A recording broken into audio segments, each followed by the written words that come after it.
फैसल साहब, ये बुशरा बीबी साहिबा ने किस हैसियत में पीटीआई पंजाब के एमपीएस को पेशावर में तलब किया, जरा इसकी वजाहत दे दीजिएगा। आपको किसने कहा कि बुशरा बीबी ने तलब किया? हो सकता है कि सीएम पंजाब, सीएम जो है केपी, वो अपने दोस्तों को, क्योंकि जो सवाबी में ये होना है आई थिंक बिल्डअप और वहां से फिर आगे होना, तो उन्होंने अपने एमपीएस को जो पंजाब के रैंक एंड फाइल है उनको वहां पे बुलाया है। अच्छा, ये सारा दिन लेकिन इसके वैसे साथ आज साथ खबर मीडिया पे रिपोर्ट होती रही है, पीटीआई की तरफ से कोई तरदीद नहीं आई। नहीं, मैं आपको प्लेटफॉर्म दे रही हूँ, आप तरदीद या वजाहत कर दें। तो आप कह रहे हैं बुशरा बीबी साहिबा ने नहीं बुलाया? ऐसी कोई खबर हमें तो नहीं है। जब अगर ऐसी कोई खबर होती तो डेफिनेटली आ जाती। अब हर जो है होक्स, सुबह तो मैं जब जा रहा था हरियाणा में, मीडिया पे ये बोल रहा था कि बरीयत की तुम्हें हो गई और उन्होंने तोशा खाना तुम्हें खान साहब को, बीबी साहब को बरी कर दिया गया। ये गलत खबर थी।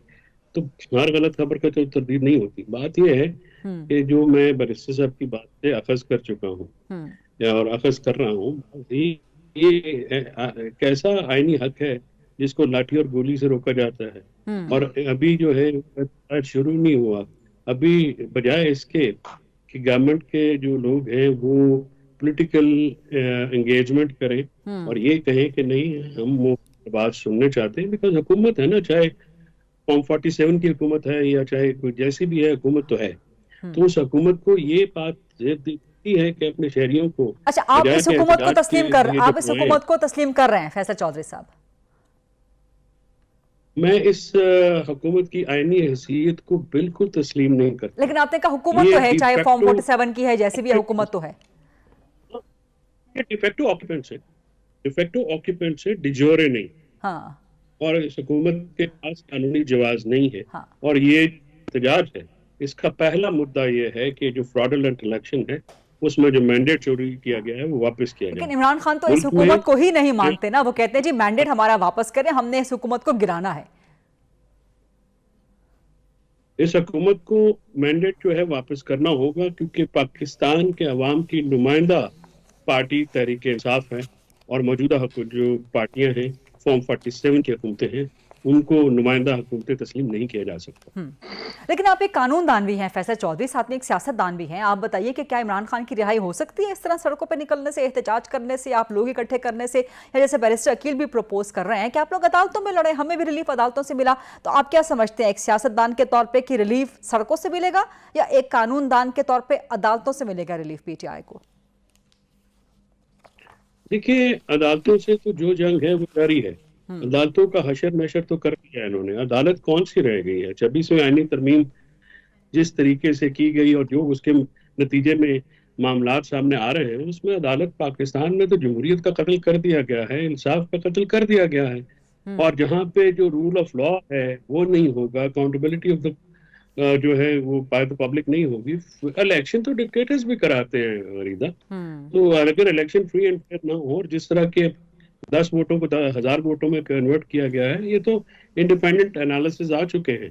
तो इस सारी सूरत हाल में अगर कोई पॉलिटिकल एहतजाज तो करेंगे, क्योंकि खान साहब के ऊपर लीगल केस नहीं है, हम उसको पॉलिटिकल प्रोसिक्यूशन समझते हैं और वो पॉलिटिकली मोटिवेटेड केसेस हैं।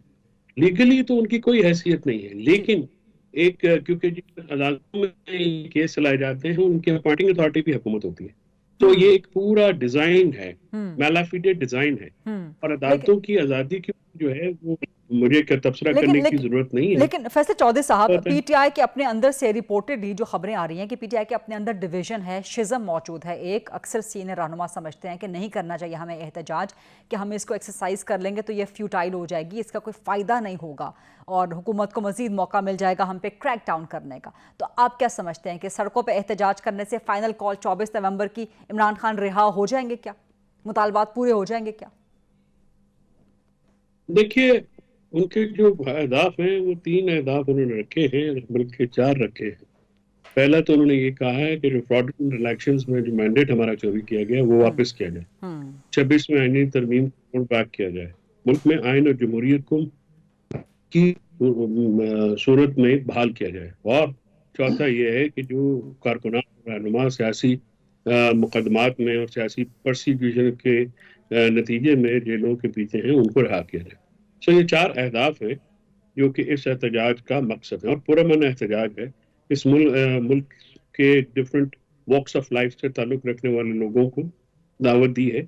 उसमें वकला को भी दावत दी गई है, किसानों को भी दी गई है, स्टूडेंट्स को भी दी गई है, क्योंकि और फार्मर्स को भी दी गई है, ट्रेडर्स को भी दी गई है, क्योंकि ये जो मामलात हैं, ये इमरान खान साहब की ज़ात के मामलात नहीं हैं। अगर पाकिस्तान में जमहूरियत बहाल होना है, अदलिया को आज़ाद रहना है, तो फिर ये मामलात मेरे भी हैं, आपके भी हैं, लेकिन बैरिस्टर साहब के भी हैं, और फैसल साहब इसमें दो बड़े कैविएट्स हैं ना, कि क्या वाकई अवाम निकल आएंगे, क्योंकि नवंबर में सर्दी बहुत होती है, सर्दी अभी से इस्लामाबाद में बढ़ गई है, सो आहिस्ता आहिस्ता मजीद बढ़ेगी, नवंबर के एंड तक सर्दी मजीद बढ़ सकती है। क्या अवाम वाकई निकलेंगे? नंबर वन, इससे पहले भी जितने एहतजाजों की कॉल्स दी गई हैं, अवाम उससे मायूस हुए हैं या कारकुनान उससे मायूस हुएंगे, क़यादत निकलती नहीं है, लीडरशिप निकलती नहीं है, खासतौर पर पंजाब के हवाले से। आपके अपने रहनुमा कहते हैं कि जब तक कोई तहरीक लाहौर से, पंजाब से ना चले, उसका इम्पैक्ट क्रिएट नहीं होता।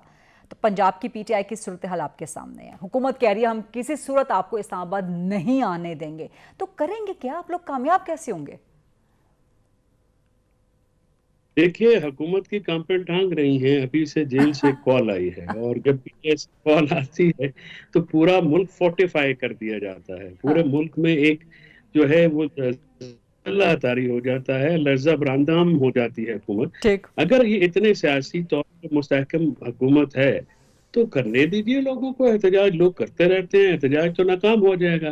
अगर बजोरे बाजू ही करना है, बजोरे जबर ही करना है, और लोगों को जो है अपना रियासती जबर का निशाना बनाना है, तो फिर वो जमहूरी हुकूमतें तो नहीं होती, हुकूमतें होती हैं, बल्कि यहाँ पे हुक्मराना हुकूमतों को भी बड़े आसानी से शिकस्त फाश दे के फिरौनियत की एक नई मिसाल जो है वो कायम कर दी गई। ठीक है।